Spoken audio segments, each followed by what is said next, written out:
Hey everyone, नमस्ते आप सभी को, प्रणाम, जय श्री राम। तो पिछले क्लास में हम लोगों ने ये डिस्कस किया था कि मंडे को मार्केट जो है डाउन ट्रेंड में ओपन होने की पॉसिबिलिटी है और वो कंटिन्यू भी हो सकता है। और इसकी पूरी पॉसिबिलिटी मैंने इस वाले वीडियो में डिस्कस किया हुआ था क्योंकि मुझे लग रहा था कि मार्केट जो है डब्ल्यू एक्स वाई के नेचर में आएगा। आई मीन पिछले फ्राइडे को मार्केट यहाँ पर था, ठीक है? और मैंने पढ़ाते वक़्त समझाया था कि अगर इन केस 24,111 जाता है, देन अगेन हम एक सेलिंग प्रेशर जो है देखेंगे। और मंडे को फॉर्च्यूनेटली प्राइस जो है कितना गया, 24,120 गया और वहाँ से एक अच्छा वाला फॉल जो है देखने को मिला। तो जब ये फॉल आ रहा था इस वीक में, तब मैं लाइव बैठा आपके साथ इन सारे वीडियो में। लाइव बैठा और जब मैंने पढ़ाते हुए समझाया था कि ये जो फॉर्मेशन चल रहा है, ये जो वाई का नेचर चल रहा है, जो डब्ल्यू के पास खड़ा होना चाहिए था, इसका प्रोटेक्टिव स्टॉप 23982 होना चाहिए। और अगर अगर ये क्लोजिंग देना स्टार्ट कर दिया, देन एक अच्छा वाला रिवर्सल देखने को मिलेगा। और क्या हुआ कि प्राइस जो है एग्जैक्टली इस वाले कैंडल को मतलब बॉटम आउट किया है। और इस कैंडल का जो हाई था वो है 23,972। मैंने 10 पॉइंट एक्स्ट्रा लिया था, ओवरलैपिंग जिसको बोलते हैं। तो इसके ऊपर प्राइस ने क्लोजिंग देना शुरू किया, इस कैंडल ने दिया और यहाँ से प्राइस जो है जब चलना शुरू किया, आप देखो कि जब यहाँ से प्राइस ने परफेक्टली क्लोजिंग देना शुरू किया तो ये प्राइस जो है जाकर कहाँ रुका, 403 पर आकर रुका। मतलब 400 प्लस जो है प्राइस देना शुरू किया। आई मीन परफेक्ट ये 127%। आप देखोगे ना यहाँ से जैसे ये परफेक्ट ये 127% डॉट लगा है, ये देखो आप इसको, डॉट 127% लगा। और जैसे ही इसने 127% का पंच किया ना, मैंने आज ये चार्ट, ये स्टडी मैंने डाला कि 127% जो है कंप्लीट हो चुका है और हमें यहाँ से थोड़ा सा अपने लॉन्ग साइड जो है हमने जो रखा हुआ है इसको जो है क्लोज करना चाहिए। We have discuss about the, लिखा ना कि 127% done and try to close the long which was discussed from 23,982। तो ये रहा अपना फॉलोअप कि प्राइस कैसे बिहेव कर रहा है और हम उस प्राइस को कैसे फॉलो कर रहे हैं। वेब रीडिंग जरूरी है, लेकिन उसके साथ साथ उसका बिहेवियर भी जानना जरूरी है। और हर टाइम आपको अपडेट रहना है। जैसे हर टाइम आपने जैसे बोलते हैं ना, चेलमन की तरह रहना है कि प्राइस जो है कब अपना बिहेवियर चेंज कर रहा है, कब अपना पैटर्न चेंज करना है, तब उसके साथ तुरंत क्या हो, पलट जाओ। तो जैसे उसने 23982 क्लोज दिया, तुरंत जो है ट्रेंड चेंज हो गया। और जैसे उसने टॉप बनाया, स्टॉप। तो वेव की काउंटिंग करने से पहले आपको बार बार इस पैटर्न को, रिट्रेसमेंट को चेक करना होता है, ठीक है? तो अब सवाल ये होता है कि बेसिकली अब क्या हो सकता है मार्केट में, हम किस डायरेक्शन में मार्केट को जो है हम लोग देख सकते हैं आने वाले टाइम पर। तो फॉलो अप हो गया।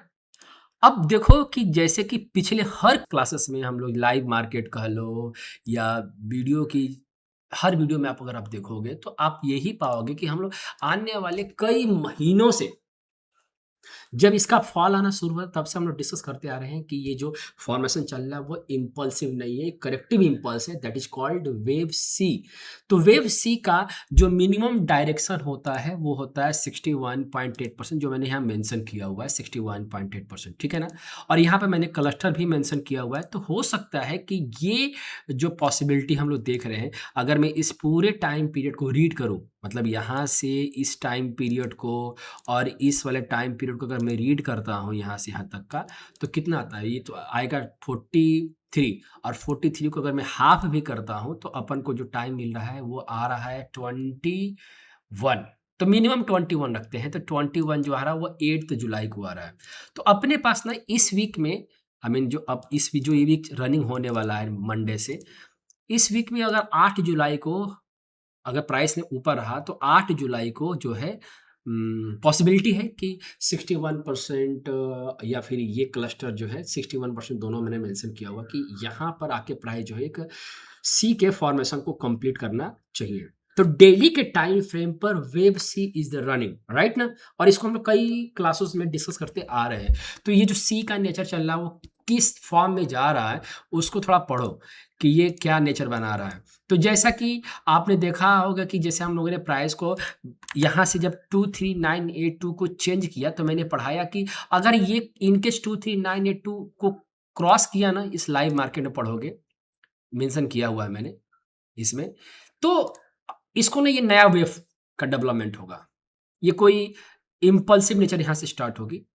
तो जैसे इसने क्रॉस किया तो मैंने इसको ना बेस पॉइंट बनाकर कंसीडर करना शुरू कर दिया। मैंने बोला कि ये इसको अपडेट करना है। तो ये जो नेचर चल रहा है ना, ये मुझे लग रहा है कि 8 जुलाई को ये जो है 1 2 3 4 5 के नेचर में ये कंप्लीट करेगा। तो जो आज जो टॉप लगा है, तो मुझे लग रहा है कि जो सी का ये जो सी वेव देख रहे हो, सी का जो वेव फिफ्थ है ये इंडिंग डायगोनल के नेचर में बनता हुआ दिखाई दे रहा है। तो आज जो प्राइस का जो फॉल आया है 127% से 1 2 का जब रिट्रेसमेंट डाला मैंने, तो ये जो टॉप देख रहे हो ये वेव थर्ड कंसीडर कर रहा हूँ कि यहाँ पर थर्ड जो है 127% कंप्लीट कर चुका है। और जो ये फॉल आ रहा है इस वाले सी का है ना, इस वाले सी का और इस वाले 5 का, ये जो फॉल आ रहा है ये वेव फोर्थ है। तो अगर इनकेस इस वीक में अगर यहाँ से इस चीज़ को मतलब कहीं सपोर्ट लेता है, इस वेव थर्ड के टॉप को या फिर इस वाले टॉप को कहीं सपोर्ट लेता है, तो इसलिए मैंने मेंशन किया हुआ कि ये ट्रेंड लाइन डाल रखी है जो हॉरिजॉन्टल है। तो अगर इसको सपोर्ट लिया यहाँ से तो जो अप्रॉक्सीमेटली आ रहा है 24,183 आ रहा है। तो अगर इनकेस यहाँ पर प्राइस ने सपोर्ट लेना शुरू किया या फिर हो सकता है कि सपोर्ट ब्रेक करे और थोड़ा-सा और टूट जाए, तो टूट सकता है। तो ये प्राइस जो है टूटकर इनकेस आता है तो 38.2% आ सकता है, 50% आ सकता है, इवन 81.2% आ सकता है। आई मीन ये जो एंडिंग डायगोनल हम लोग रीड कर रहे हैं, तो एंडिंग डायगोनल का जो मैक्सिमम जो फॉल आता है वो 61.8% तक मैक्सिमम फॉल आ सकता है, यहाँ से लेकर यहाँ तक आ सकता है मैक्सिमम, ठीक है? तो वो अगर इनकेस अगर वो फॉल आया तो हो ये लास्ट लेग होगा वेव फिफ्थ का। आई मीन जो वेव फिफ्थ स्टार्ट करेगा तो ये वेव फोर का फॉल और इसका रन, ठीक है? तो इस वेव फोर का जब फॉल आएगा तो ये अपॉर्चुनिटी की तरह आएगा। तो जब ये अपॉर्चुनिटी की तरह आएगा तो ये जो जिसको वेव सेकेंड मैंने मेंशन किया हुआ है, ये क्या करेगा?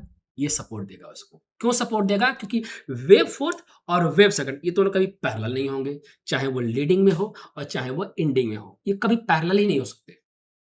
तो मैंने यही मेंशन किया हो कि अगर इन केस कभी भी अपकमिंग वीक में कभी भी वेव सेकेंड का लो इसने ब्रेक कर दिया, और लो क्या है? 23829, 23829 है। अगर कभी भी इस कैंडल के नीचे इसने ट्रेडिंग करना शुरू किया तो ये माना जाएगा कि वेव सी जो है कंप्लीट हो गया है, ठीक है? और अगर नहीं होता है 23829 को अगर ये होल्ड कर दिया, देन सी जो है 8 जुलाई के नियर अबाउट, या हो सकता है कि 1-2 दिन ऊपर नीचे भी हो सकता है, तो वेव सी कंप्लीट होने की पॉसिबिलिटी हम रख सकते हैं, ठीक है? कंक्लूजन क्या निकला? कि कंक्लूजन ये निकला है कि डेली के टाइम फ्रेम पर वेव सी रनिंग में है और उस सी का वेव फिफ्थ में 5 वेव चल रहा है और वो एंडिंग डायगोनल का नेचर बना रहा है, और उस एंडिंग डायगोनल के नेचर में वेव थर्ड कंप्लीट हुआ है फ्राइडे के दिन, और जो वो फॉल आ रहा है उसको वेव फोर्थ कंसीडर किया जा रहा है। और इस वेव फोर्थ को का मैक्सिमम जो फॉल आता है वो 61.8% मैक्सिमम फॉल देखा जा सकता है, और सबसे कम की फॉल की बात करें तो 38.2%। उस केस में जो प्रोटेक्टिव स्टॉप यूज किया जाता है वो वेव सेकेंड यूज किया जाता है। क्यों? क्योंकि 2 और 4 कभी इक्वल नहीं हो सकते, करेक्ट? और वो एक अपॉर्चुनिटी बनेगा और वो उस अपॉर्चुनिटी को ग्रैब करके वेव फिफ्थ का और सी का फाइनल लेग कंप्लीट किया जाएगा, ठीक है? और हर कंडीशन में जो प्रोटेक्टिव स्टॉप यूज हो रहा है वो है 23829, that is the wave second. Simple, ठीक है? कोई इस पर कॉम्प्लेक्स नहीं है, बहुत सिंपल था, ठीक है? अब हम आगे बढ़ते हैं, बैंक निफ्टी देख लें। तो बैंक निफ्टी भी हम लोग जो है सेम डिस्कस करते आ रहे हैं हम लोग कि बैंक निफ्टी जो है डेली के टाइम पीरियड पर टाइम पीरियड कंप्लीट कर दिया वैसे ठीक है, फिर भी क्योंकि इसने अच्छा खासा होल्ड किया हुआ है, तो इसको भी हम लोग पहले से वेव ए रीड कर रहे हैं और इसको वेव बी रीड कर रहे हैं और जो रनिंग में है ये सी वेव की तरफ रीड कर रहा है। फाइनल इसको रीड कर रहा हूँ मैं, इसे 61% आई थिंक कंप्लीट कर दिया। मैं इस पे एक्सटेंशन आपके सामने डाल रहा हूँ, तो ए रहा इधर और ये इधर बी रहा, तो मैंने इसको एक्सटेंशन डाला तो प्राइस 61% से ऊपर है। ठीक है, अगर 61% से ऊपर है तो हो सकता है कि 100% भी लीड कर जाए, लेकिन मैं उसको उतना अप्रोच नहीं कर रहा हूँ कि 100% लीड करे। मैं सिंपल इसको 81% पर रखा है और इस 81% जाने का एक ही रास्ता है कि प्राइस जो है किसी भी कंडीशन में 61.8% के नीचे की क्लोजिंग ना दे। अगर हम इसको वेब सी रीड कर रहे हैं तो उस कंडीशन में हम इसको 61.8% को as a final protective stop की तरह हम इसको यूज कर सकते हैं और ये सपोर्ट की तरह यूज कर सकते हैं, इसको प्रोटेक्टिव स्टॉप की तरह यूज कर सकते हैं, क्योंकि अगर इसने क्लोजिंग देना शुरू कर दिया तो सी यहाँ कंप्लीट डन, सी यहाँ कंप्लीट और हो सकता है कि एक नया जो है एबीसी बना के डब्ल्यू फिर एक्स और इस तरह से फॉर्मेट, आई मीन ये डब्ल्यू बन जाएगा फिर फॉल आएगा फिर एक्स बनेगा, तो वो तो मैं लाइव क्लास में डिस्कस करूंगा, ठीक है ना। लेकिन अभी करंट डेली के टाइम पीरियड में हम लोग इसको पढ़ रहे हैं कि 61.8% शुड नॉट क्लोज। ब्रेक की बात नहीं कर रहा हूँ, क्लोज नहीं आनी चाहिए। क्लोज आया तो नहीं आएगा वो 81%, अगर नहीं आया 61% की क्लोजिंग फिर तो 81.2% की लीडिंग डायरेक्शन है वेब सी की, ठीक है। तो बहुत सिंपल था इसमें, इसीलिए मैंने मेंशन कर दिया है कि फाइनल सपोर्ट जो है सी का 61% ही रहेगा, क्योंकि मिनिमम जो क्राइटेरिया होता है सी का वो इसने कवर कर चुका है और इस टाइम पीरियड भी इसने बहुत अच्छे से कवर किया है, जो 30 जून को था वो कंप्लीट कर चुका है, ठीक है। अगर इनकेस इसके नीचे फॉल आया will read in live class, ठीक है। So wish you all the best. अब आगे बढ़ते हैं हम लोग एसपीएक्स की तरफ। तो एसपीएक्स में हम लोगों ने पिछले कई क्लासेस में पढ़ा है हमने, आपने देखा भी होगा कि मैं इसमें जो मैं वीडियो में शूट किया है इसमें एसपीएक्स वगैरह मुझे एग्जैक्टली ध्यान नहीं आ रहा है कि किस में मैंने शूट किया था अभी इसको लाइव क्लास में, सॉरी तो ध्यान देना, यहाँ से मैं आपको पढ़ाते आ रहा हूँ, मैं आपको समझाता आ रहा हूँ कि यहाँ से यहाँ तक की जो लेग है वो वेव फर्स्ट कंसीडर किया जाएगा और ये क्लियर वेव फर्स्ट है। तो जब वेव फर्स्ट या वेव थर्ड या वेव फिफ्थ जो है एक्सटेंशन में होते हैं या स्पीड में होते हैं, तो जो उनका फॉल आता है चाहे वेव सेकेंड हो चाहे वेव फोर्थ हो, उस केस में जो फॉल आएगा वो स्लो आएगा, बहुत कम आएगा, 38.2%, 23.6% इस तरह का फॉल आ सकता है। और मैंने इसका ये भी डिस्कस किया था कि जो सारा फॉल आएगा ना ये जुलाई के में आएगा, जुलाई तक में जो है कंप्लीट कर जाएगा। तो मैं इसको यहाँ से यहाँ तक का जो टाइम पीरियड है वो 22 लेके चल रहा हूँ, जस्ट वेव फर्स्ट का हाफ टाइम पीरियड लेके चल रहा हूँ। और मुझे ऐसा लग रहा है कि एक लो जो है ये तकरीबन 6 जुलाई के आसपास जो है लो लगा के अब ये लास्ट लेग हो सकता है और यहाँ से प्राइस जो है अगेन वेव थर्ड में ये इंटर करेगा। तो अगर ये वेव सेकेंड का ये लास्ट 22 को अगर ये कंप्लीट कर दिया ना तो फिर ये वेव थर्ड की तरफ ये लीड करना शुरू कर देगा एसपीएक्स, ठीक है। अब हम लोग थोड़ा चलते हैं गोल्ड की तरफ, क्योंकि हमारे लिए बहुत ज़रूरी है एक्स से यूएसडी को पढ़ना भी, क्योंकि देखो इस चीज़ को अगर देखोगे आप तो ये पिछले कई बार मैंने इसके बारे में डिस्कस किया है और इसको मैंने एक्स पर भी पोस्ट किया है। तो एक्स पर पोस्ट करने से पहले आपको बता दूं कि देखो जी, ये आपका ओरिजिनल एक्स का पेज है, हैंडल है, ठीक है, जहां पर मैं पोस्ट करता हूं, ठीक है, बाकी सारा फेक है। मैं कोई टिप्स नहीं देता, मैं कोई रिकमेंडेशन नहीं देता। आप मेरे से जितना मर्जी हो पूछ लो, पढ़ लो, सीख लो इलियड वेब, आई एम हैप्पी, ठीक है। तो कोशिश करो आप अपने डाउट्स पोस्ट करने का, टैग करने का, ताकि मैं आपको सॉल्व कर सकूं। सीखो, ठीक है, जितना सीखोगे उतना ग्रो करोगे। चलो अब देखते हैं जरा हम गोल्ड के बारे में। तो ये गोल्ड की पोस्टिंग कब थी? 10th जून को, और ये मैंने आपके सामने पोस्ट किया था लाइव मार्केट में, ठीक है ना। मैंने डिस्कस किया था कि देखो जी, अभी जो करंट में चल रहा है वो 4164 चल रहा है।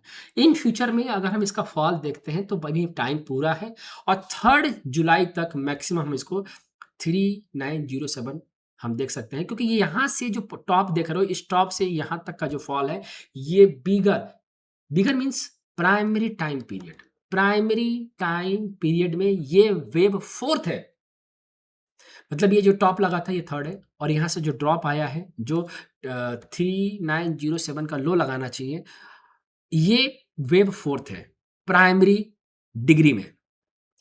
तो प्राइमरी डिग्री में ये वेव फोर्थ का फॉर्मेशन, मतलब ये इस पूरे इस स्ट्रक्चर को मैं प्राइमरी डिग्री का थर्ड कंसीडर कर रहा हूँ। और यहाँ से जो फॉल आया, और इन फ्यूचर में भी दिमाग में लेके चलना कि अगर इनकेस आया तो अच्छी बात है और ना आया तो बहुत अच्छी बात है। अब यहाँ से प्राइस जो है देखोगे तो ये जो है 30 जून को बॉटम आउट मुझे लग रहा है कर रहा है। एक कंफर्मेशन मिल जाएगा 38.2% को क्रॉस करते ही। तो अगर यहाँ से मतलब बहुत अच्छा सपोर्ट ले चुका है, अब ये फोर्थ कंप्लीट कर रहा है और आपको पता है कि इसमें बे फिफ्थ का फॉर्मेशन होगा, जो मुझे लग रहा है, क्योंकि फोर्थ के बाद फिफ्थ ही आएगा। तो 127% में कभी भी अगर जो है मौका मिले बे फिफ्थ की तरफ, ठीक है ना, हम जा सकते हैं। उस कंडीशन में क्या रखना है कि भाई देखो, अगर मैं यहाँ पर कहीं कुछ देखता हूँ कि ये जो 127% है या फिर 61% का सपोर्ट ले रहा है, तो बेफिफ्ट की जो तरफ जाएगा। लेकिन कंडीशन ध्यान रखना कि प्राइस कभी भी 127% के नीचे क्लोजिंग ना देनी चाहिए। अगर प्राइस जो है 127% के नीचे क्लोजिंग देना शुरू कर दिया तो इसका मतलब खतरे की घंटी है, बी केयरफुल। तो आई मीन टच कर सकता है लेकिन क्लोजिंग इसके नीचे नहीं चाहिए, because this is the final destination और मुझे लग रहा है कि ये कंप्लीट हो रहा है। ठीक है? तो ये अपना गोल्ड हो गया और लास्ट में हम लोग क्या देखेंगे? बिटकॉइन। तो बिटकॉइन में ऐसा कुछ मुझे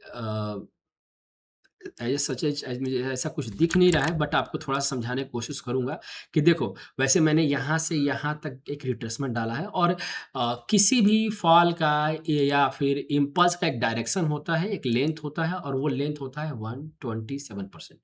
और अगर मैं इसको केवल 111% देखूं तो वो क्राइटेरिया फुलफिल नहीं हो पा रहा है। क्यों नहीं हो पा रहा है? क्योंकि इसका टाइम पीरियड अगर हम देखें कि इसका जो टाइम पीरियड है वो 89 है और इसका जो टाइम पीरियड है वो तकरीबन जो है 56 है। तो ये कहीं न कहीं भी मतलब वैलिड नहीं है। फ्लैट के केस में, इरेगुलर के केस में कहीं वैलिड नहीं है। ये किसी भी कंडीशन से हम ये नहीं कह सकते कि ये प्राइस जो है इरेगुलर है, क्योंकि अगर प्राइस इरेगुलर होता है तो जितना टाइम पीरियड प्रीवियस वेव ने ले रखा है, एग्ज़ैक्टली उतना ही टाइम पीरियड हमें चाहिए होता है। तो 89 और ये 56, तो ये कभी भी इरेगुलर नहीं है। मतलब ये कहीं न कहीं हमें मुझे ऐसा लग रहा है कि कहीं न कहीं ये जो है इम्पल्स है। तो यहाँ से प्राइस जो चल रहा है तो कहीं अगर ये 81% के आसपास अगर रेसिस्टेंस फेस करता है, ध्यान रखना 81% की बात कर रहा हूँ मैं, तो कभी भी अगर 81% के आसपास इसने रेसिस्टेंस फेस करना शुरू किया तो यहाँ से प्राइस ऊपर जाके एक लास्ट फाइनल ड्रॉप आएगा, तब जाके यहाँ पर ये फॉल जो है मुझे लग रहा कि ये कंप्लीट होना चाहिए। ठीक है? तो बीटीसी में ये जो मूव जा रहा है इसको हम एक वेव फोर्थ की तरफ देख सकते हैं कि वेव फोर्थ का जा रहा है और ये 81% जो है वो एक रेसिस्टेंस फेस करेगा। उसके बाद जो है ये 127% का डायरेक्शन कंप्लीट करना चाहिए। ठीक है? तो ये तो रहा Nifty, bank Nifty, gold, SPX and अपना बिटकॉइन। ठीक है? तो मैंने इसको डिस्कस कर दिया। तो मैंने ये कोशिश की है आपको कि हर एंगल से आपको समझा सकूँ कि मार्केट का बिहेवियर क्या है, मार्केट किस स्ट्रक्चर में चल रहा है और आपको ढेर सारे दिमाग में क्वेश्चन भी चल रहे होंगे। तो बजाय क्वेश्चन आप मुझे यूट्यूब पे पूछने का, आप मुझे यहाँ पर अपने चार्ट्स के साथ, अपने स्टडी के साथ मुझे आप यहाँ पर जो है पोस्ट कर देना। ठीक है? मैं पूरी कोशिश करूँगा आपको अच्छे से रिप्लाई देने का, ठीक है? और मैं आपसे ये उम्मीद करता हूँ कि आप बहुत कुछ सीखोगे, आगे बढ़ोगे। और हाँ, एक चीज़ जो सबसे इम्पोर्टेंट जो मैं आपके साथ शेयर करना चाहता हूँ, देखो, ईलियड सीखने के लिए एक मेंटर का होना बहुत ज़रूरी है। और इस वर्ड को मैं स्टिक कई बार क्लासेस में बोल चुका हूँ। तो अगर आपको लगता है कि ईलियड अब सीखना चाहिए, रनिंग बैचेज़ हैं, आप उसको अटेंड कर सकते हो, ठीक है? बैच 2-3 क्लासेस हुई हैं, आप उस क्लासेस को अटेंड कर सकते हो। आपको लगता है कि मुझे सीखना है तो और आपको कुछ और प्रॉब्लम है, तो एक बार कॉल करके काउंसलर से पता कर लो कि एग्ज़ैक्टली मुझे सीखना है भी है या नहीं सीखना है। मेरी टीम आपको बताएगी कि आपको जो इलेक्ट्रिक सच में सीखना है या नहीं सीखना है। चाहे आप इक्विटी कर रहे हो, चाहे कमोडिटी कर रहे हो, चाहे फॉरेक्स कर रहे हो, चाहे आप इंट्राडे कर रहे हो, चाहे आप स्विंग कर रहे हो या फिर आप इन्वेस्टर हो, जो भी हो, try to connect to us. हम आपको काउंसलिंग करेंगे, ठीक है? सो चलो हम लोग मिलते हैं। ऑल द बेस्ट आप सब